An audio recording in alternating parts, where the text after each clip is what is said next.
everyone, welcome to the 2 Comma podcast. My name is Alex, and in today's episode we have one of my closest relatives, a guy who is actually one of the greatest salesmen I know, one of the guy who is doing high ticket sales, somewhere from $4,000 to $30,000, guy who brought up and actually meet up with Bob Proctor, worked with him for years now, man who escaped the poverty and rat race, man who can teach you some of the most valuable lessons in the world.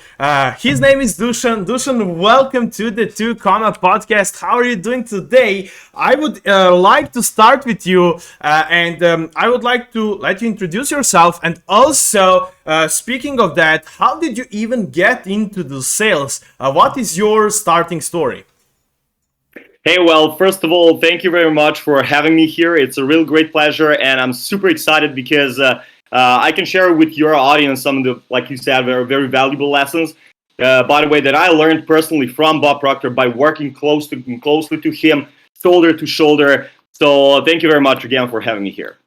I'm really glad. So I have prepared some of the questions for you, and first would be definitely, how did you started getting into the sales? How does someone actually thinks, okay, sales might be the good for me? Are you a salesman from the earliest stage? And also, I would like you to share your awesome story about starting with the gold. That was affiliate, correct? Wow, yeah, that was way back in I believe 2009, something like that. So I don't even know. You brought something up, that I actually forgot about. Yes, that was my first early, touch with sales was basically in 2009.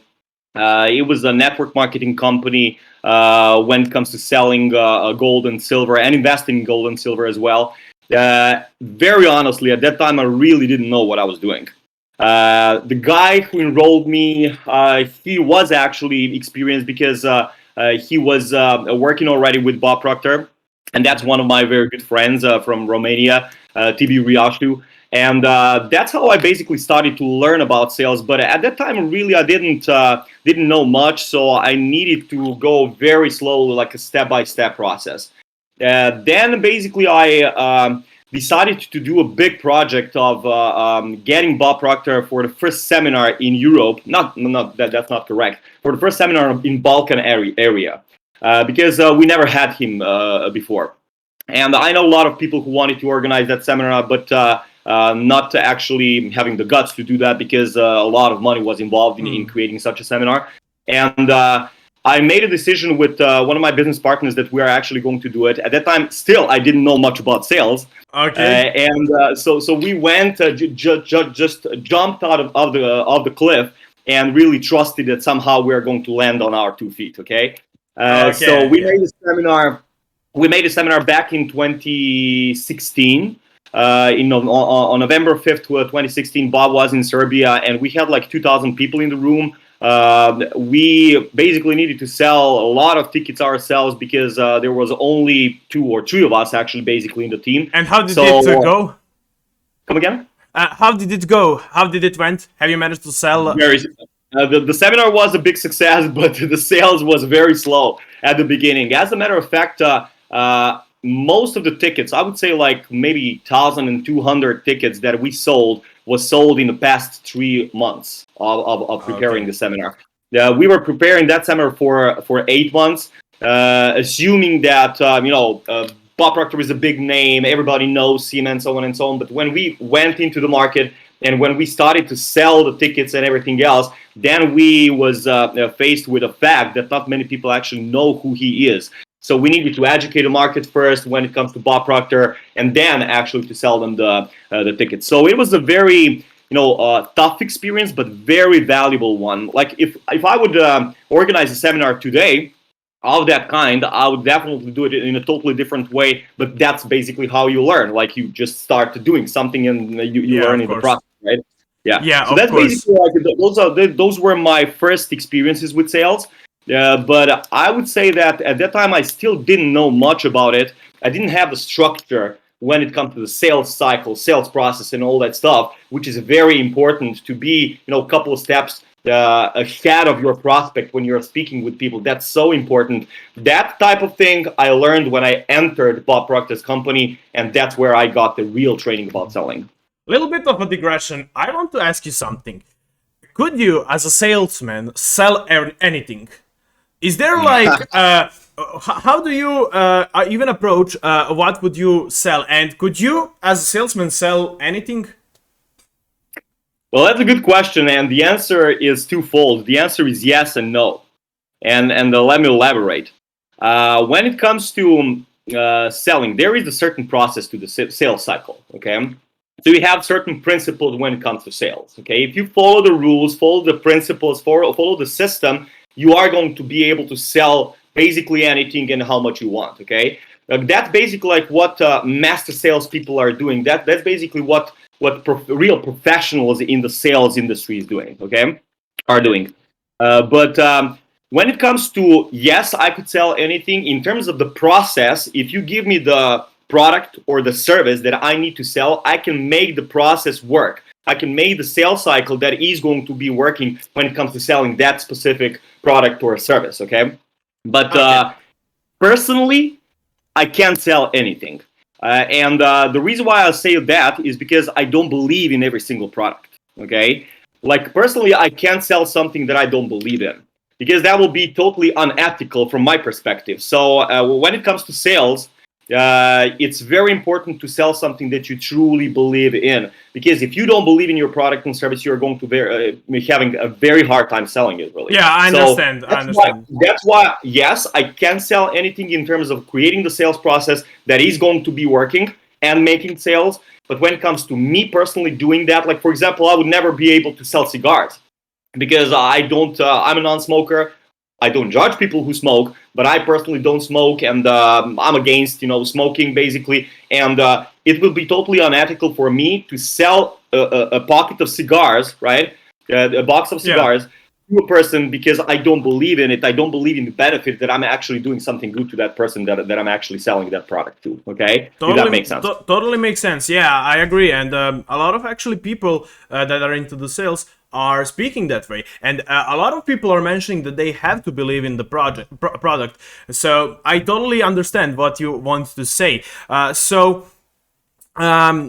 are some of the secrets? Okay, you found the product you want to sell. You highly believe in it. It has a great price point. It has a lot of value in it. What are some of the biggest tips of the professional and master salesman? What would be some of the tricks up on your sleeve that you would like to share?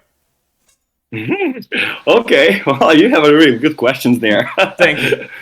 Well, first of all, one thing when it comes to sales is to grab people's attention.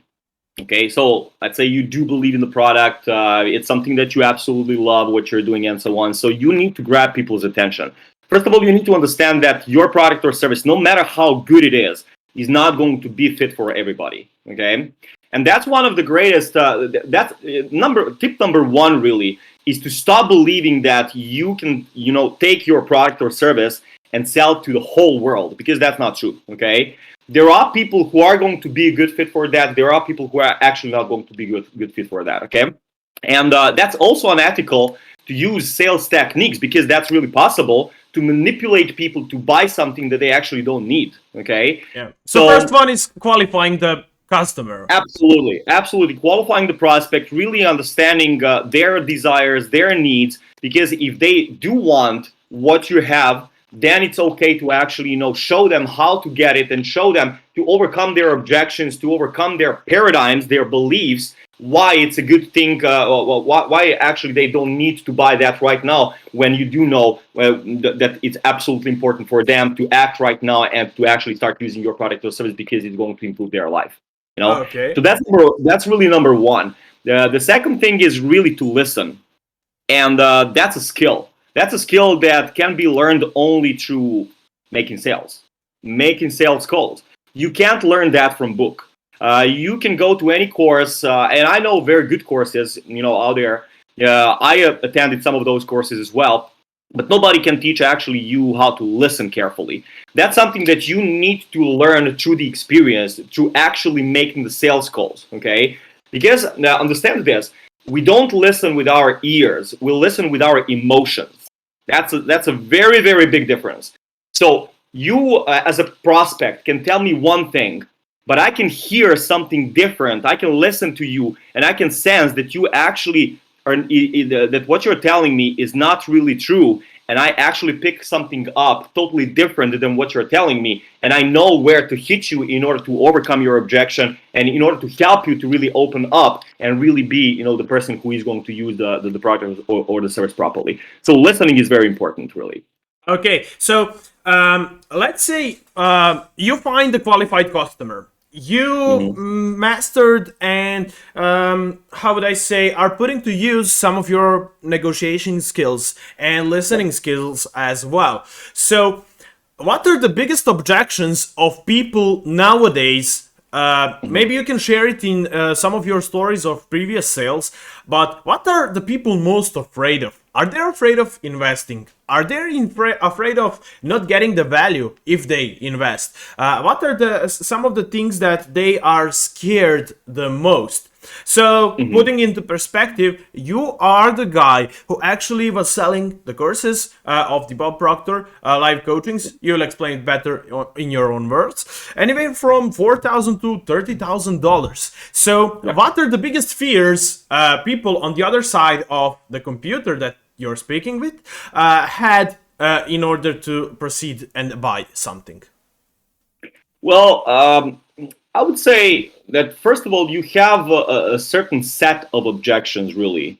It's a little bit different to every industry, but some of the most common objections that you can tie to any industry really is about the money, okay? When you have a product or a service and it costs X amount of money, people will always, no matter how big or small the investment is, people will always actually have an objection around the money, okay?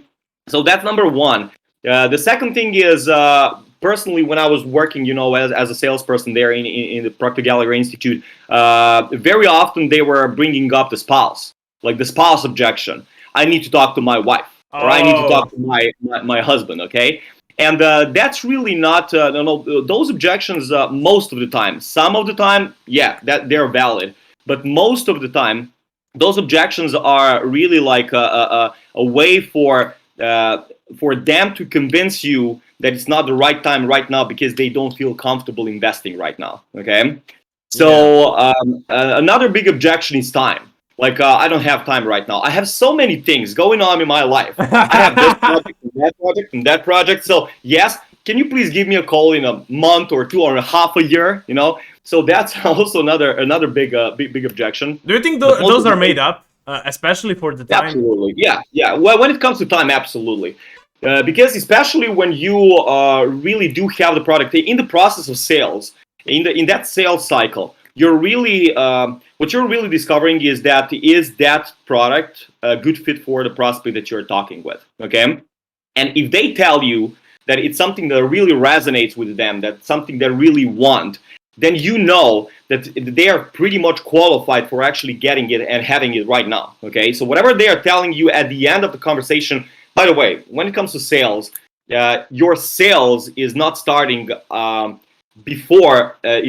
starting up to the point when they start giving you the objections. When they start giving you the objections, then your sales actually are starting. Oh, okay? That's actually interesting.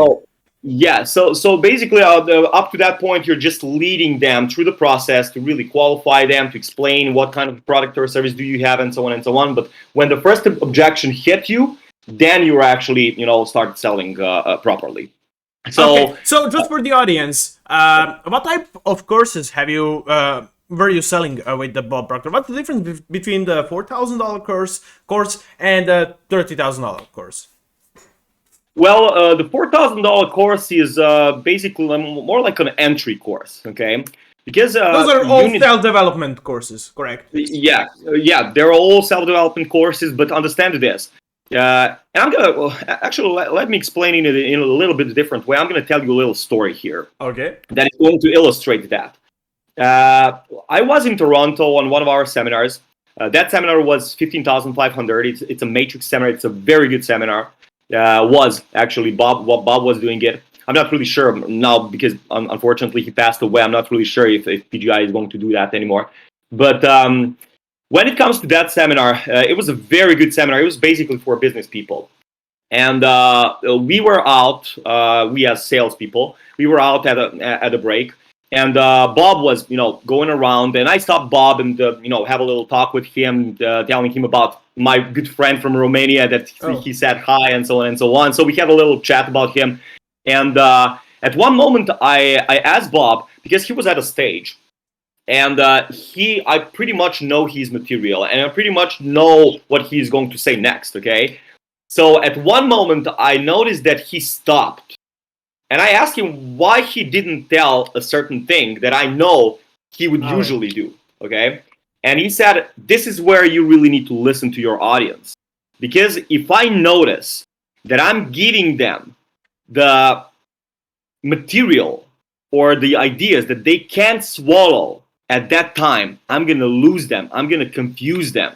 And that's where I need to back up to actually measure how much they can swallow so I'm not overwhelming them. Because when you overwhelm a person with the information, they're going to be in a confused state, and a person who is in a confused state is not going to take any action toward their, buying the product or service, or by actually taking action on doing something for themselves that is going to improve their life, right? Yeah. So at one moment he told me you need to really listen to your audience. So I needed to stop, to back up a bit, and to give them the level that they can actually, perform on at the time. So that's basically the answer, because if you give people like too much, like we are developing ourselves in stages, okay? Okay. So if you're at this stage and I tell you something at this stage, you're not going to be able to understand it. So that's why we have an entry-level programs to give you a little bit different level of awareness, so you develop yourself a little bit more, and then you go like incrementally, you start developing your awareness so you can actually at one moment be ready for the big shot, the big program that is going to give you like so much different perspective and shorten the period of time of your success. That's basically what we call the quantum leap. Okay. That's actually pretty cool. And so we have spoken about some of the obstacles that you have encountered, doing basically the sales. We have spoken about. I would like to get more intel about the self-development courses. So difference between 4,001 and 30,001 is that you are with the 30,001 course, you are actually speaking with the Bob Proctor in general. So how do you explain people what can they expect after they go and finish the course? Okay, well, here's the thing. When it comes to personal development courses, I would say nobody, no matter how good coach they are, nobody can guarantee you success and guarantee you results, because it solely depends on you. That makes sense. Are people aware of that? Are people even aware of that? Or they just go throw in the money and expect I don't know, to become superheroes after that? They are actually aware of that, because this is one of the first things that we bring into our conversation. Okay, that's where you really need to be honest with your people, with your prospects that you're speaking with, because you can't guarantee them like, hey, you're absolutely going to get this result if you do this. Well, if they do that, yes, they are going to get results, but that if part is their responsibility. You can just, how there is a great proverb that says the master can open the door for you, but you need to go through it, right? Yeah, makes sense. So that's basically like I'm gonna tell you one thing. What Bob told me, he said, Dušan, you're the only problem you will ever have, and you are the only solution. He said, I can show you the way, but I can't walk for you. You gotta do it. If I tell you to do something and you're not doing it, I'm not responsible for your failure. You are. So in the courses, they are getting actually the vision and insight of how they can achieve something, but they have to achieve it. Yeah, absolutely. That's their action. Like I can't take action for them. If I tell them, for example, we're working on goals, right? And if I tell them to do a certain thing and they're not doing it, how am I responsible for they not setting goal properly, right? I can actually lead them because let's understand this. And this is, in the personal development industry, there is so much hype. So much hype. People really love to use words like secrets. I'm going to reveal you the secret to success and so on and so on. That's a total BS. There is no secret to success. Success is a system. If you follow the system, you succeed. If you don't follow the system, you fail, period. That's it. But secrets, I'm going to reveal you and blah, blah, blah, and all that stuff, that's basically like marketing words to grab people's attention, right? Yeah. So that's why people use that in their marketing. But when it comes to success, it's not that it's a secret, and nobody discovered something new, something so special that little piece of advice, that little piece of thing is exactly what you need, and then you are going to be successful. That's really not true. Success is so transparent, really, especially nowadays. Okay, so at the end, there's also a certain question that I want to ask you. Does even the money in today's world equals happiness? What's your view on it? Well, no. And yes. Okay, no. Well, here's the thing. I can tell you from my perspective. I was happy when I didn't have the money, and I was miserable when I didn't have the money. I experienced both states. Okay, I was also happy when I got the money. I was also unhappy and miserable when I got the money. Okay. Okay. So it's not about the money at all. People who are really using money and happiness in the same sentence, they really don't understand either. Not the money, not the happiness, okay? Because they're practically living in two different universes. You can't mix them up. You really can't. Because money doesn't have the power to make somebody happy. The only thing, the only two functions that money is used for is, first of all, if you're really, taking notes, your audience, they should jot this down. The only, and this is something that I learned from Bob as well, the only two functions that money has is, first of all, to make your life more comfortable. So not more happy, but more comfortable, because of course you can, you can get nicer things. You can actually, afford some much better stuff in your life, and so on and so on. So your life is going to be more comfortable, right? So the first thing that we use money is to get ourselves, or actually our life, more comfortable. And the second thing is to expand the service. Because when you do have the money, then you can put it into the marketing, into developing your business more and more to reach the wider market. That's it. That's the only thing why we use basically money. If we try to use money, again, as a tool, exactly. Yeah, exactly. If we try to use the money to get ourselves happiness, we are in a very, very wrong way. Very wrong way. So when people tell you like, I don't want to be rich, I just want to be happy, they are actually using an excuse why they are not ready to do what's necessary to make their life more comfortable, and actually their family's life more comfortable as well, because they're just maybe lazy, or they don't have the guts or whatever. So they're going to use that as an excuse, like, no, if I'm going to have the money, I'm not going to be happy. Recently I was, which is by the way not true. Recently, I was listening to a multimillionaire speaking about that. And he said something that really stuck in my mind, and I personally believe that's 1,000,000% true. He said, I have personally many friends who are multimillionaires and even billionaires. He said, when 99% of those people who do have the money are not happy, the only reason, basically, in 99% of the time, the only reason why they're not happy is because of the bad family life. That's deep, actually. Family basically is the basis, okay? If you do have a happy family, if you do have a supportive, let's say, wife or husband, if they're happy, if they're really supporting you, if you have, that strong basis there in your family, then you can overcome pretty much anything, right? Yeah. So money can't really give you the happiness. Money can't, take you the happiness, really. It's a different story when people are losing the money, so they're frustrated about that, okay? Yeah. But, money is the result at the end. Exactly. But there's another, actually, thing, like a joke about that. Actually, one of my mentors, Grant Cardone, said that. He said, if you're going to be miserable, be as rich as possible. Yeah, exactly. Like Exactly. it's much more comfortable to cry in a Ferrari than to cry in Ford. Yeah, makes sense actually, and I agree on it. I was thinking also about some of the things you can actually gift to some of your family members, or actually gift them or pay for their experiences, such as travelings or some interesting, in general experiences. What do you see about on that? Well, definitely, because look at it like this.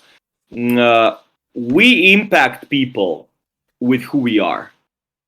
So whether we are not developed or at a low stage of development, or whether we are at a high stage of development, we are actually impacting our people around us, our family, our friends, relatives, and so on and so on. So basically, you owe not just to yourself to make the most of yourself, but to the people around you as well. Because you can't fulfill your spot as a human being, as a father, as a brother, as spouse, if you are at the low stage of development, right? Okay. You can't give them most of yourself.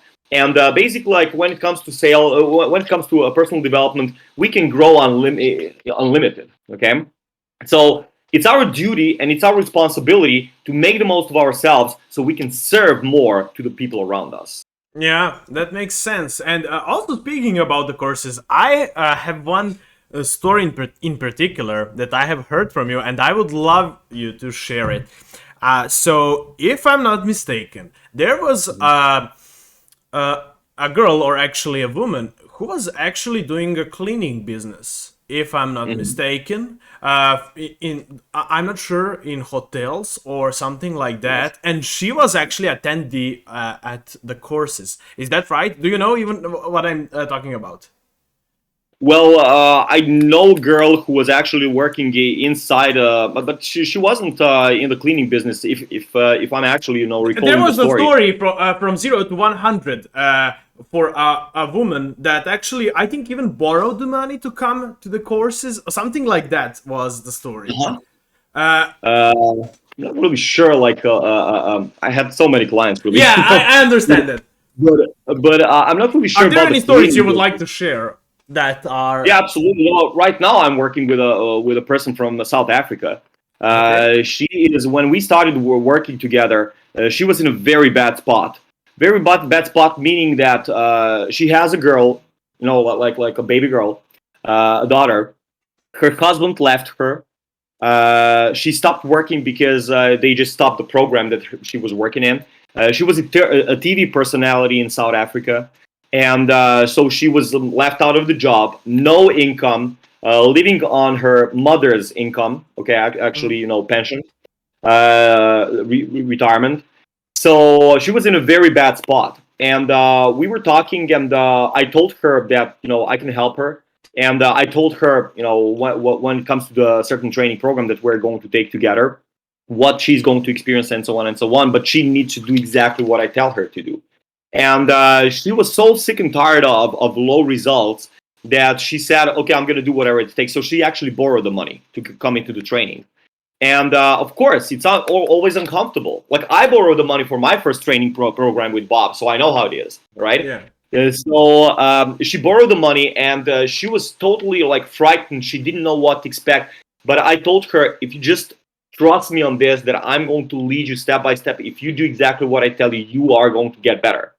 Now, her goal when we started was actually to bring in $20,000, 20,000 US dollars a month. Okay. Okay. Yeah. At that time, she didn't earn any money. Okay. When we started, and that was like those are the brave goals, actually.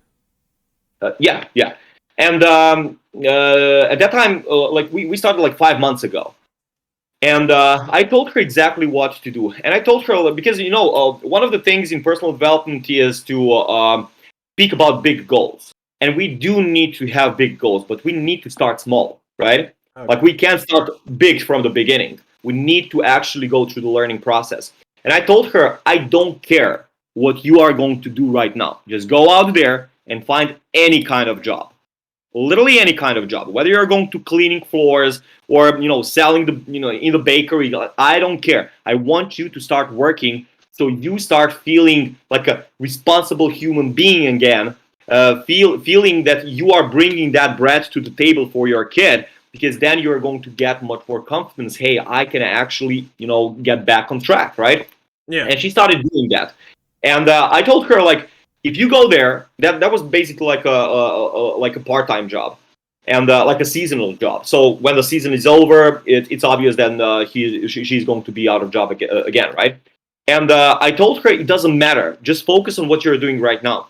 And I told her I want you to give like 110%, not just 100, but 110%, always going the extra mile on the job that you're working on, because people are going to, especially people who gave you the job, they're going to start noticing your value in their business, right? And she did exactly what I told her. And at the end of the season, she went out of the job, but she got a recommendation for that person, for another person, which was a friend of his, for another person who had a business and who actually, asked her to come as a full-time job. Okay. Oh, that's very nice. Not just a part-time job. So she started with that. Then in the process, she started earning more money. Then in the process, she started attracting again the TV series. So she started working in the TV again. And now she's actually having gigs like for a couple of hours, $750 to $1,000. Wow, which is that's insane, very right? nice. And recently she sent me the photo of her and her daughter sitting in a cafe shop, and she said, "Thank you. Like I couldn't actually afford this a couple of months ago, but right now because of your guidance, we actually did it." Now I always exclude myself from it because I didn't do anything. I just showed her how to do things. Exactly. She did it, so it's 100% on her. And basically, after that, a friend of hers who has actually bakeries around South Africa. Actually, no, that's not true. Around the town she is in, okay, that local area, she has bakeries, and she asked her to get into the business with her to open a new set of bakeries and for her to be the director of it. Wow. So right now she had multiple streams of income after just 5 months, really. So, and that's basically the power of someone who is ready to actually change. Because if you're not really ready to do whatever it takes, you see this one, whatever it takes. It says whatever it takes. Yeah. If we're not real, that's a reminder for me as well. Do whatever it takes. You want something? Yeah, sure. Go and do whatever it takes. Of course, what is ethical and what is moral. Of course. Yeah. So you were doing the sale for the Bob Proctor, and somewhere along the line, you have decided you're up for a new challenge. So how did you and Bob get apart? Of course, you stayed in touch. Yeah. I was actually in touch with Bob 2 months prior to him passing away. One thing that I really do appreciate Bob is that he was living the way he was teaching. Very rare you can find that in the personal development world. Very rare. There are very few people who are actually doing that. That's why there are also very few people who are at the top, right? So basically, when he always asks people, "What do you really want?" So not what I want for you, but what do you really want? Because basically, like I'm going to tell you a little story as well. A friend of mine, when he left the company, he told Bob, "Hey, I want to go into my own business." And Bob told him, "Please go. If that's what you want, please go." Because here's the thing. If you stay in the company, your heart is not 100% here anymore. So you're not going to give yourself fully to what we're doing here. Because of that, company is going to suffer, and you are also going to struggle because your heart's not here anymore.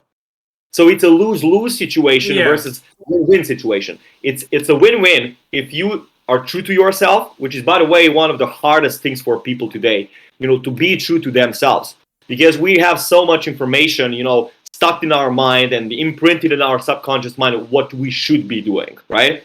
So when we are true to ourselves, that's where we are creating the win-win situation, because the company is going to actually win out of you getting out of the company, because there is the room for a person who is actually going to be 100% in it, right? Yeah. And also, it's also going to be a win for you. So this was is the same story for you? Yeah. So that's basically exactly the same thing like what I did. I felt just, some people are expecting me to tell them some big story about why I left the company. Yeah. Like we, was fighting. No, there was no fight. Like, it's simply I came to the stage where I felt like, okay, I'm ready to go into my own thing. And by the way, I always wanted to be a serial entrepreneur because I love business.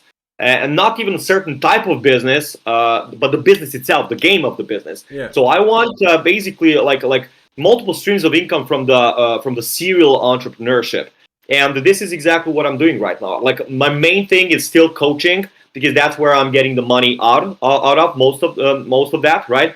But the moment I get the money, I actually go and start investing in some other things. So to create basically other businesses and then the other streams of income as well. That's exactly what I wanted to do. So, I just came to the stage where I felt ready for that. And that was it.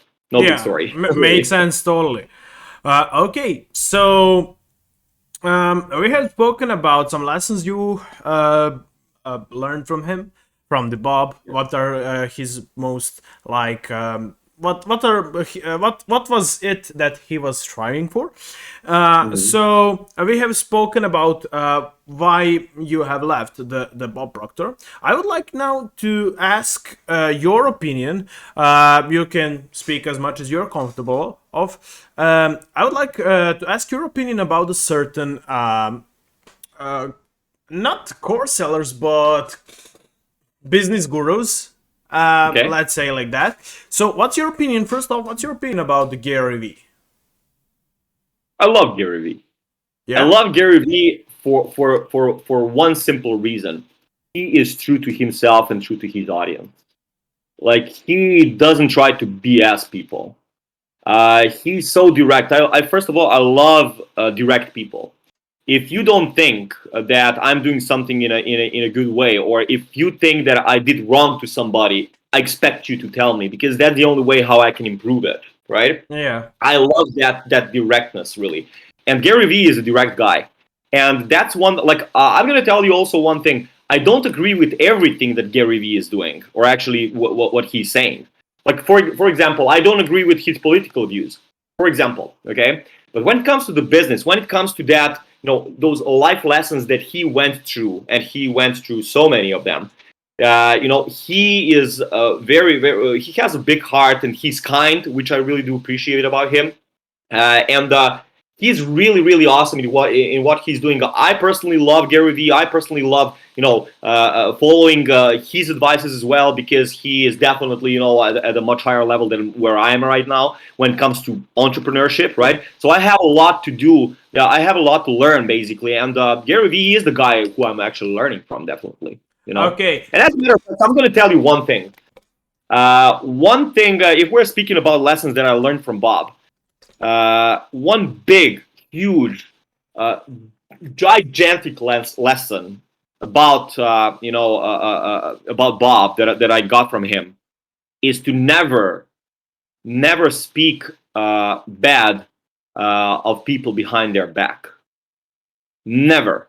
So you can ask me about any single person what I think about them. I'm going to tell you exactly they're great. Because here's the thing, we all have flaws, okay? None of us are perfect. I'm not perfect as well. I have my flaws. But if I focus on people's flaws, then I'm always going to see them as bad people, right?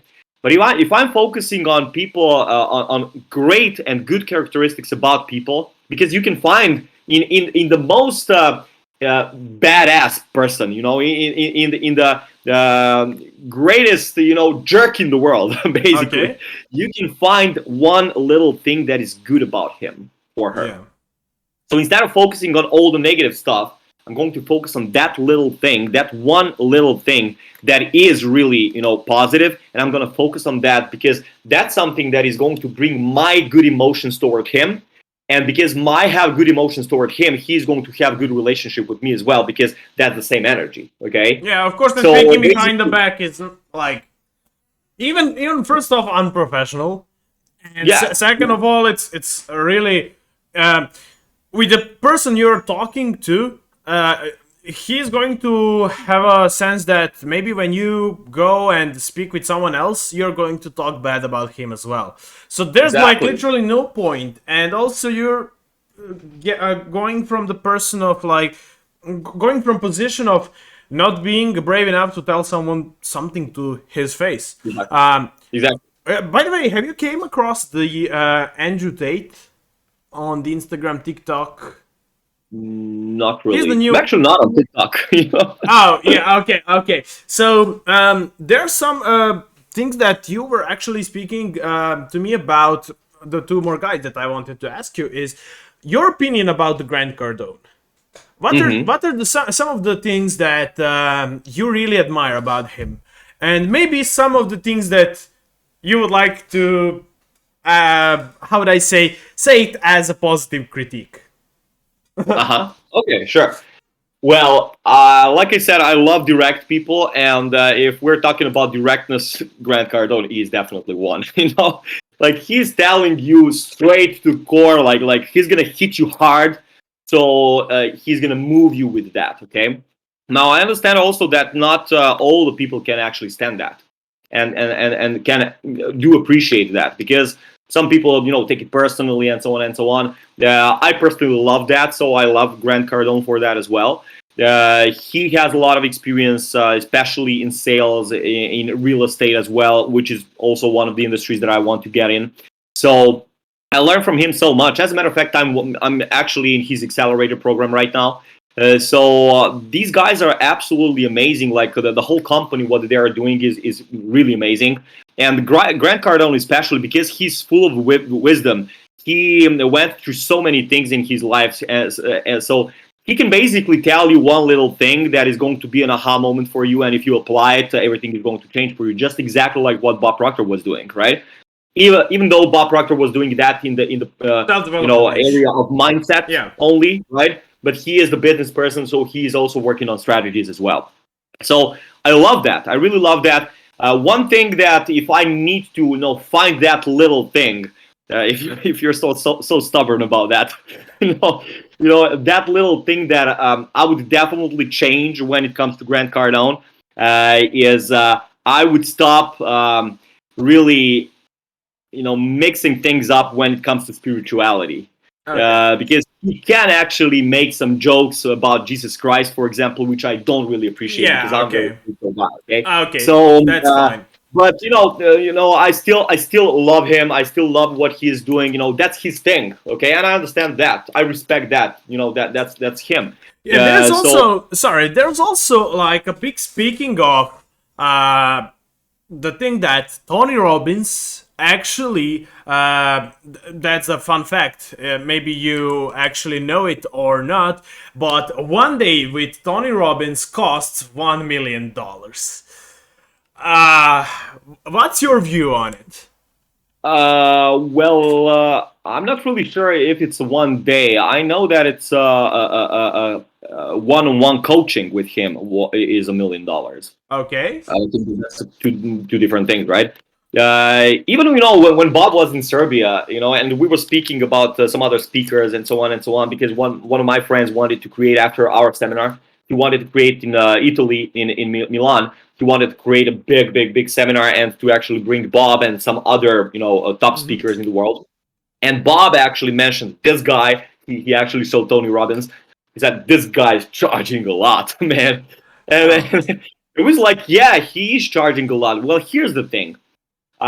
Whenever you see people charge, from our perspective, a lot of money for what they're doing, we're actually not giving the money for programs. We are giving the money for the experience. I understand, that there are a lot of people who are like, I'm going to tell you one thing. When I wanted to become a coach and consultant with Bob, everybody was telling me, by the way, that was back then in 2013, that was $18,500. And at that time, I definitely didn't have the money to do that. I still wasn't working, I didn't have a regular job or anything, so I was basically living on my parents', money and under their roof. And I borrowed the money to go into the training with Bob. And there were people around me that were telling me, "Hey, you're crazy or stupid. Why would you pay Bob 18,500 to Yeah, the money you get don't a even consultancy? have. Yeah, the consultancy and coaching degree with him. If you can get the diploma being a coach and consultant with some of our academies for 300, $400, right?" And I told them one thing, and that was a very good decision on my part, really. Thanks God. I told them one thing: I'm not buying a diploma. I'm buying experience. And who has more experience than Bob in that area? For me, that was Bob. Yeah. And as a matter of fact, those people later came to me and they asked me for advice what they should do when it comes to doing some things when it comes to the coaching and consulting. Because I started to skyrocket my results because I went with Bob. I assumed that Bob is a great fire, and if I'm closer to the fire, I'm going to get more warmth, right? Yeah. So that's why I sense. want to be close to Bob, and not close to somebody who just started and who is just selling diplomas for $300 or $400 through their academies. I'm not. Don't get me wrong. I'm not saying that they're bad, but I'm just saying that I want to experience much more, and that much more was Bob for me. Yeah, I understand. So at the end, it was worth it, of course. Exactly. So it's exactly the same with Tony Robbins. Is it worth it? $1 million one-on-one coaching? I would say yes, because Tony has absolutely amazing experience. Like he's 30 or 40 years on the market, and he is, by the way, I don't know if you knew that, he is the only one person from the personal development industry who is a billionaire.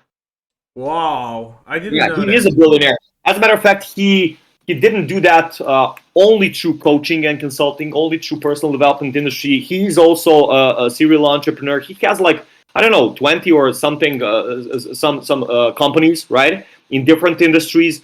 So he is the only person in the personal development industry who actually is a billionaire. Okay, so which comes to the next question, and the big problem that we are actually experiencing and that is happening right now is that there are so many course sellers that actually, you know what I'm gonna ask. There are so many course sellers, self-development course sellers, business coaching, drop shipping, Shopify, Amazon FBA, everyone who are actually making most of the profits for selling the courses, not with making those things. So let me give you a hypothetical question. So you are master of dropshipping. You are making extremely big figures in the terms of drop shipping.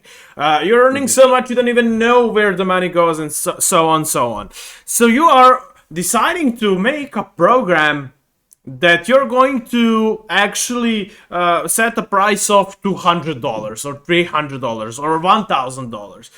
What's the logic behind that? Okay, I understand that there is a second stream of income, okay, but still, is there any other logic than that?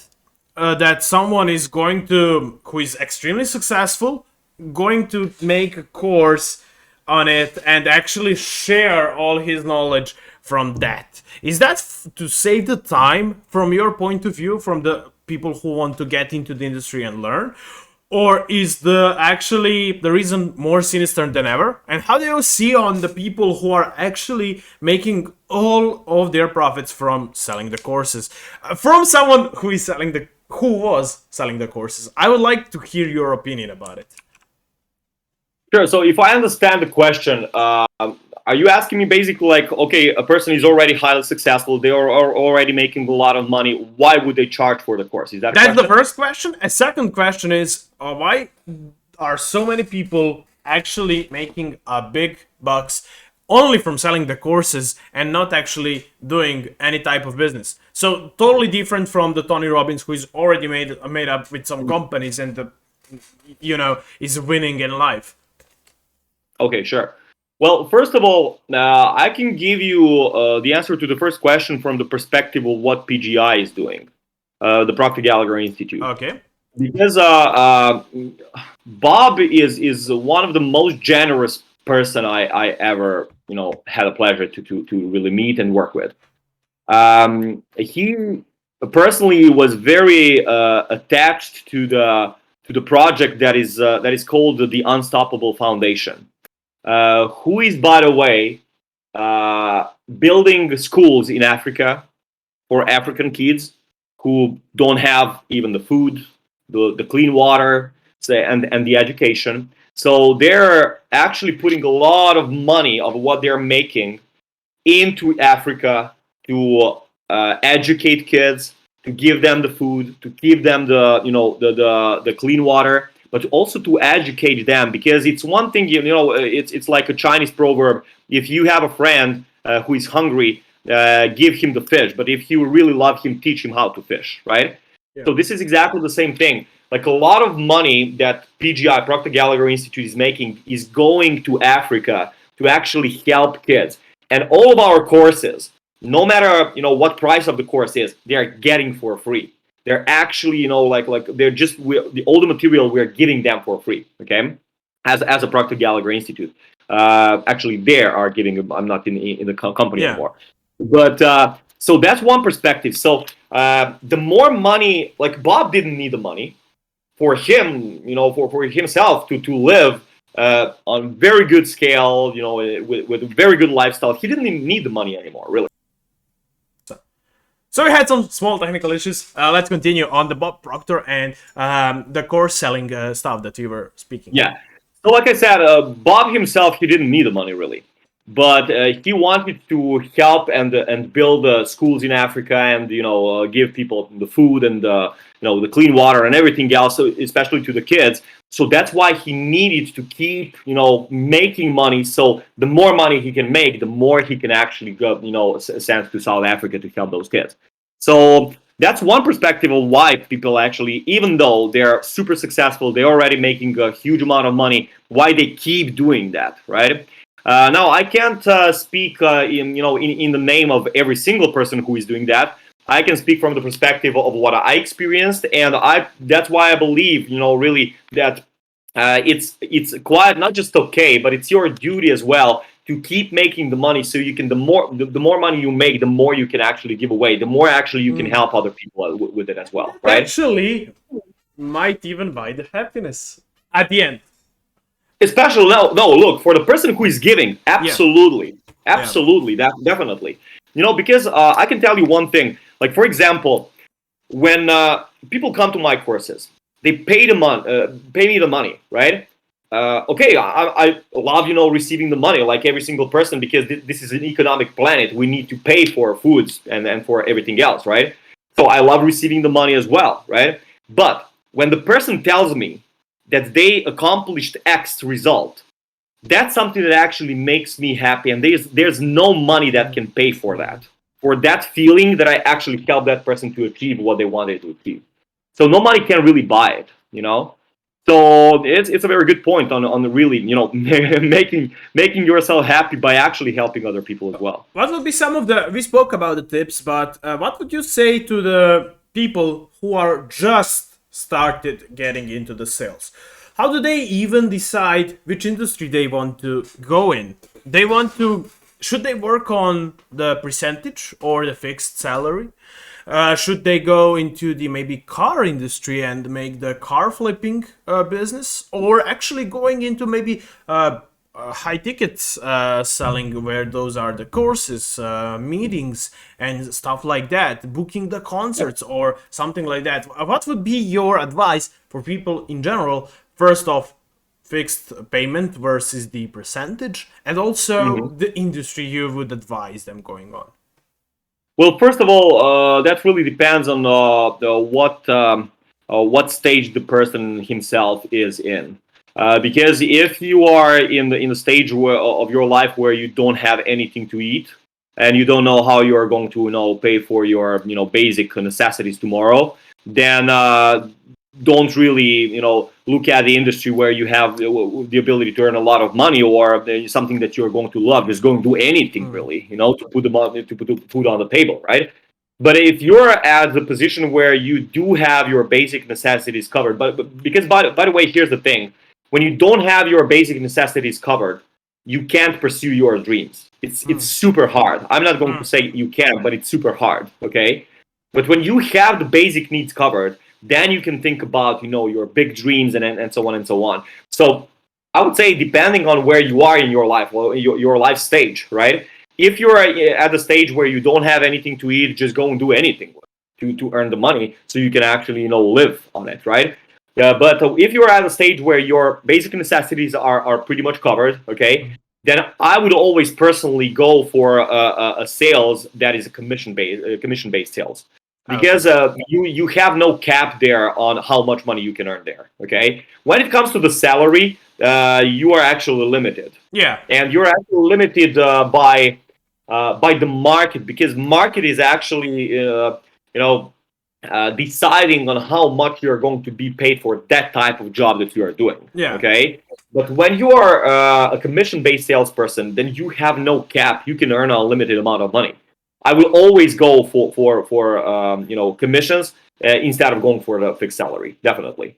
Now, when it comes to picking up the industry, it's exactly the same thing. If you have your basic needs covered, then you really can be totally honest with yourself, brutally honest with yourself. What exactly do you love doing?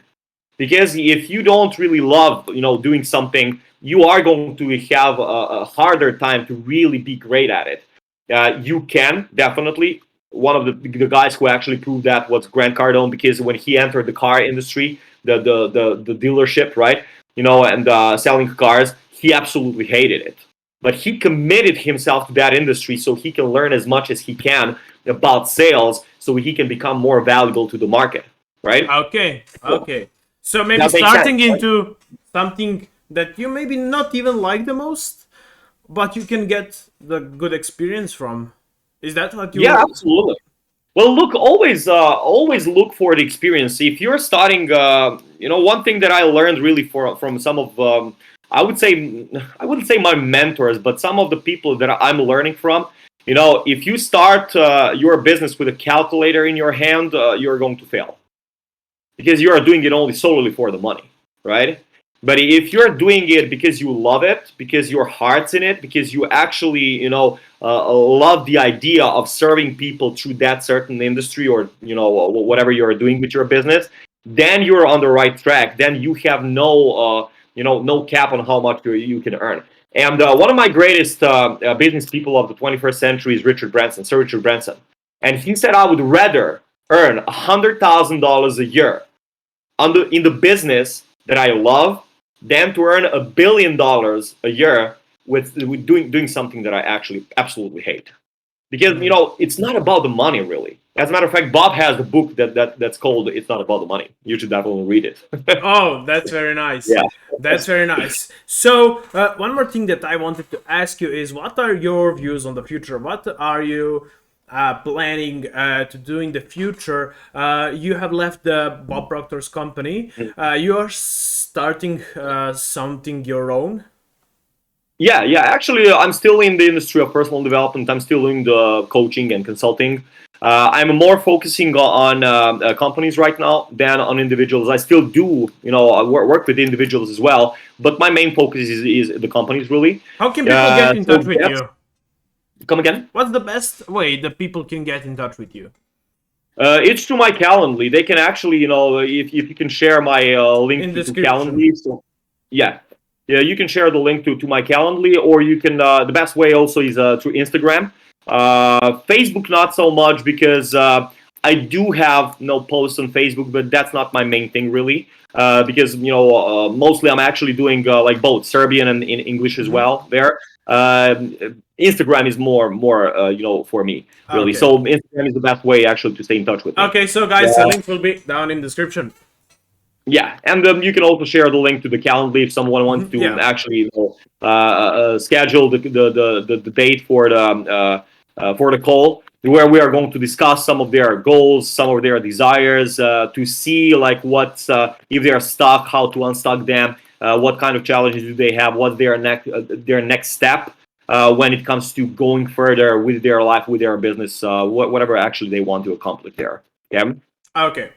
Yeah. So your views on the future is that you're still on the Yeah, I'm still there because that's my main thing where I'm actually earning the most money right now as well. Okay, because that's something that I know how to do, right? Yeah. And by the way, I love coaching and consulting as well. I love that that time when I see people growing. That's something that really makes me happy as well, right?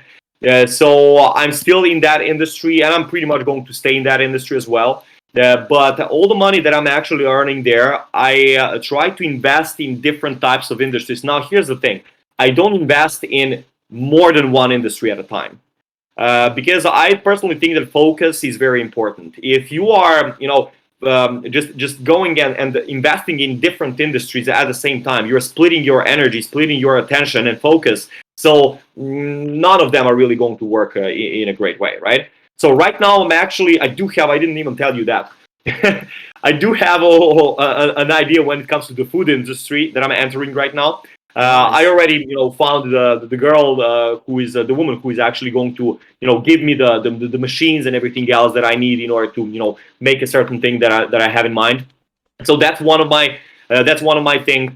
Basically, like my vision as a serial entrepreneur. My vision is really to go into the major industries in the world when it comes to technology, when it comes to food, when it comes to entertainment, when it comes to I want to say sales, not sales, but when it comes to health as well. Mm-hmm. Because I personally think that we have too many bad things right now happening in the world when it comes to those industries just because of the profit. And I want to turn that around completely. So give people the value really instead of just selling them something for the profit really. Yeah, I understand. Well, okay, so everyone, you have heard it right now. Everyone who would like to book a meeting with the Dusan can do it through the Instagram or Calendly. Links will be down into description. So, Dusan, it was very nice to talk to you. After this, we go to the beer, drink beer. All right. Oh, yeah, I'm to meet in person. So yeah. Speaking about health, right? Yeah. So I'm really glad that we talked, and I'm really glad that you shared some of the really nice tips here on the Two Comma podcast. I'm really glad that we spoken, and I'm pretty sure that really people are going to get value from this 1 hour talk. So yeah, really thank you for being my guest. Thank you for inviting me again, and it was really great pleasure. I had a really great time, and who knows, maybe we can do it again sometime in the future. Of course, that's okay. So yeah, thank you again, and I'll see you in the next episode, bro. Bye to your audience. Bye to you. Goodbye.